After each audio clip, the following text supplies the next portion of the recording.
నమస్తే, welcome to ATV. Sankranti బరిలో దాదాపుగా పెద్ద పెద్ద సినిమాలన్నీ కూడా రిలీజ్ అయినాయి. మొన్న 10వ తారీఖున గేమ్ చేంజర్ రిలీజ్ అయింది. తర్వాత ఈరోజు 12వ తారీఖున Balayya Babu god of masses Balayya Babu cinema Daaku Maharaaj release అయింది. కూకట్పల్లి బ్రహ్మరంభ మల్లికార్జున థియేటర్లో అభిమానుల హడావుడి మనం చూస్తూ ఉన్నాం. చాలా అద్భుతంగా సినిమా బంపర్ హిట్ అని ఒక ఆశాభావం అయితే వ్యక్తం చేస్తూ ఉన్నారు. సో అభిమానులతో మాట్లాడే ప్రయత్నం చేద్దాం. సార్, ఏంటి సార్ ఇట్లా ఉన్న ఎక్స్పెక్టేషన్స్ ఎలా ఉన్నాయి? ఎక్స్పెక్టేషన్స్ పీక్స్ లో ఉన్నాయండి. ఆల్రెడీ యూఎస్ఏలో షో పడింది. బొమ్మ బ్లాక్ బాస్టర్. సంక్రాంతి సింహం అంటే బాలయ్య బాబు గారే. ఇప్పటికి ఎన్నో సినిమాలు మనం చూసాం. సంక్రాంతి సింహం Balayya Babu. That's it. Okay, Sankranti సింహం అంటే బాలయ్య బాబే. ఎన్ని సినిమాలు వచ్చినా, ఎలాంటి సినిమాలు వచ్చినా కూడా సంక్రాంతి సింహం అంటే బాలకృష్ణ గారే. ట్రెండ్ సెట్టర్ అనమాట. ఈ సినిమా ఆల్రెడీ యుఎస్ లో అక్కడ ప్రీమియర్స్ పడ్డాయి. చాలా మంచి రికార్డ్స్, బ్రహ్మాండమైన టాక్ నడుస్తుంది. బాబీ గారి కెరీర్ లో బిగ్గెస్ట్ బ్లాక్ బస్టర్ 100%. తమన్ గారి మ్యూజిక్ కానివ్వండి, బాలకృష్ణ గారి డాన్స్ దబిడి దిబిడి కానివ్వండి, ప్రతి ఒక్కటి. అవునండి, దబిడి దిబిడి సినిమాలో చూస్తే నిజంగా దబిడి దిబిడి ఎలా ఉంటుందో చూస్తాం ఖచ్చితంగా. కానీ కొంచెం అంటే అంటే సంక్రాంతికి సంబంధించి కొంచెం హడావిడి తక్కువగా ఉందని చెప్పి చాలా మంది మాట్లాడుతూ ఉన్నారు. ఎందుకంటే జనమంతా కూడా ఓళ్ళకి వెళ్ళిపోతున్న పరిస్థితి. లేదంటే మొన్న పుష్ప 2కి సంబంధించి కొంచెం ఇష్యూ అయింది కాబట్టి థియేటర్ దగ్గర థియేటర్ దగ్గర చాలా ఇబ్బందికరంగా ఉందండి. పోలీసులకి సహకరిస్తాం. బాలకృష్ణ గారి అభిమానులు అంటే క్రమశిక్షణకు మారిపోయారు. నందమూరి అభిమానులు ఎప్పుడు కూడా బాలకృష్ణ గారు ఏ పిలుపునిస్తే దానికి సిద్ధంగా ఉంటాం.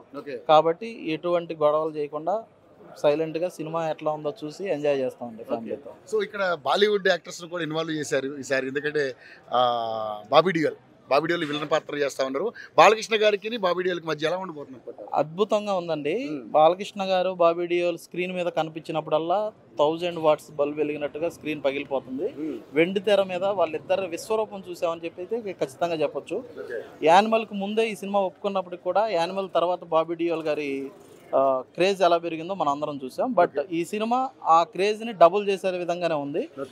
బాలకృష్ణ గారు బాబీ డియోల్ కనిపించినప్పుడల్లా కూడా సినిమా మాత్రం పీక్స్ లో ఉందని చెప్పి టాక్ నడుస్తుంది. ప్రతి సంక్రాంతికి బాలయ్య బాబు గారు ఒక సినిమా అయితే పక్కా పడుతుంది 100%. అందులో డౌట్ లేదు. బాలకృష్ణ గారు అంటేనే సంక్రాంతి అండి, సంక్రాంతి అంటే బాలకృష్ణ గారు, అంతే, ఇంకా వేరేదేం లేదు.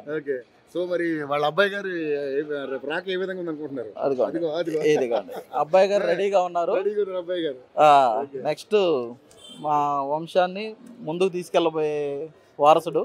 ఖచ్చితంగా 6 feet హైట్ తో, మంచి కట్అవుట్ తో, అద్భుతమైన డాన్సులతో, బాలకృష్ణ గారు ఏదే విధంగా అయితే డైలాగులతో ఫేమ్ అయ్యారో దానికి డబుల్ అవుతారని మేము ఖచ్చితంగా నమ్ముతున్నాం. బాలకృష్ణ గారు తాత నందమూరి తారక రామారావు గారిలా పరంపరను ముందుకు తీసుకెళ్లి తెలుగు ఇండస్ట్రీలో తిరుగులేని మాస్ హీరోగా నిలబడతాడని మేము ఆశిస్తున్నాం. కానీ బెనిఫిట్ షోల మీద కొంచెం తెలంగాణ ప్రభుత్వం డిఫరెంట్గా ప్రవర్తించింది. సో టికెట్ రేట్స్ కూడా కొంచెం తగ్గించడం యాసిజే ఉంటాయని చెప్పి అన్నది. ఎలా అనిపిస్తుంది మీకు ఈ షో? అంటే ఒకటేనండి, ప్రభుత్వం తీసుకున్న నిర్ణయాన్ని మనం ప్రశ్నించలేము. కాకపోతే మిగిలిన సినిమాలకు ఇచ్చినట్టుగా కూడా దీనికి కూడా ఇచ్చుంటే బాగుండేదని అభిమానులుగా మా కోరిక. కానీ కోర్టు తీర్పుల్ని, ప్రభుత్వం ఇచ్చే తీర్పుల్ని ఖచ్చితంగా ఒక నందమూరి అభిమానిగా మేము స్వీకరిస్తాం. మా ప్రొడ్యూసర్ గారు కూడా చెప్పారు, తెలంగాణలో నేను ఇచ్చిన ఈ రేట్లతో సంతృప్తిగా ఉన్నానని చెప్పారు. నాకు ఎటువంటి ఇబ్బంది లేదని చెప్పారు. బాబు గారు అయితే ఇంకా అసలు సినిమా గురించి, రికార్డుల గురించి అవి పట్టించుకోరు. సినిమా బాగుంటే రికార్డులు అనేవి ఆటోమేటిక్గా వస్తాయి. ఒక ఫ్యాన్గా మేము 10 సార్లు చూస్తాం. ఒక ఫ్యాన్ గా మేము 10 సార్లు చూసి ఆ రికార్డ్ ఏంటనేది చూపిస్తాం. కానీ బాలయ్య బాబు గారు ఇక్కడికి వచ్చే అవకాశం ఉంది, ఎందుకంటే ప్రతి సినిమాకి వచ్చే అవకాశం ఉంది, ఆ సాంప్రదాయం ఉందండి. కాకపోతే ఇప్పుడున్న పరిస్థితులు మనకు తెలుసు. పుష్ప 2 జరిగిన ఇన్సిడెంట్ కానివ్వండి, ఆ తర్వాత ప్రభుత్వాల్లో కానివ్వండి, సామాన్య ప్రజల్లో కూడా ఒక చిన్న భయాలు నెలకొని ఉన్నాయి. అందువల్ల కొంచెం రాకపోవచ్చు అని అనుకుంటున్నాం. వస్తే ఇక మాకు పండగ. సో పండగ అంటే సినిమా ఫుల్ మీల్సేగా. Cinema already full meals. Hero గారిని చూసుకుంటే దేవుడిని చూసినట్టు, దర్శనం చేసుకున్నట్టు హ్యాపీగా ఫీల్ అవుతుంది. థ్యాంక్ యూ అండి. సో మొత్తానికి సార్ మీ అభిప్రాయం ఏంటి సార్? మీరు చెప్పండి. మొత్తానికైతే ఆ థియేటర్ దగ్గర హడావుడి ఉంది. సో ఎఫెక్ట్ పుష్ప 2 ఎఫెక్ట్ తర్వాత తొక్కిసలాట కారణంగా చాలా ఇబ్బందులు ఉన్నాయి. కాబట్టి బాలయ్య బాబు ఫ్యాన్స్ అంటేనే క్రమశిక్షణగా మారిపోయారు అన్నట్టుగా వాళ్ళు చెప్పడం జరుగుతుంది. ఇదే తిరుపతిలో కూడా ఇన్సిడెంట్ జరిగింది కాబట్టి సో ఎక్కడ కూడా థియేటర్ దగ్గర ఎలాంటి సంఘటనలు జరగకుండా ప్రశాంతంగా సినిమాని చూసి ఎంజాయ్ చేయాలి. డాకు మహారాజ్ సినిమా మొత్తానికైతే ఈ పండగకి అభిమానులకి అలాగే అశేష ప్రేక్షక జనవాహినికి ఒక ఫుల్ మీల్స్ లాంటిది, ఒక మంచి పండగనే చెప్పాలి, సంక్రాంతి పండగనే చెప్పాలి. సో డాకు మహారాజ్ ఈరోజు ప్రపంచవ్యాప్తంగా అద్భుతమైనటువంటి థియేటర్స్లలో రిలీజ్ కాబోతోంది. చాలా మంచి రెస్పాన్స్ వస్తుంది. ఫారెన్లో కూడా రిలీజ్ అయ్యి అక్కడ సినిమా ఫీడ్బ్యాక్ చాలా మంచి రెస్పాన్స్ ఉంది. సో ఇప్పుడు మనం మల్లికార్జున థియేటర్ దగ్గర కూకట్పల్లిలో ఇక్కడ అభిమానుల అందడి హడావిడి సందడి మొత్తం కూడా మనం చూస్తూ ఉన్నాం. సో చాలా అద్భుతంగా ఉండబోతుంది సినిమా.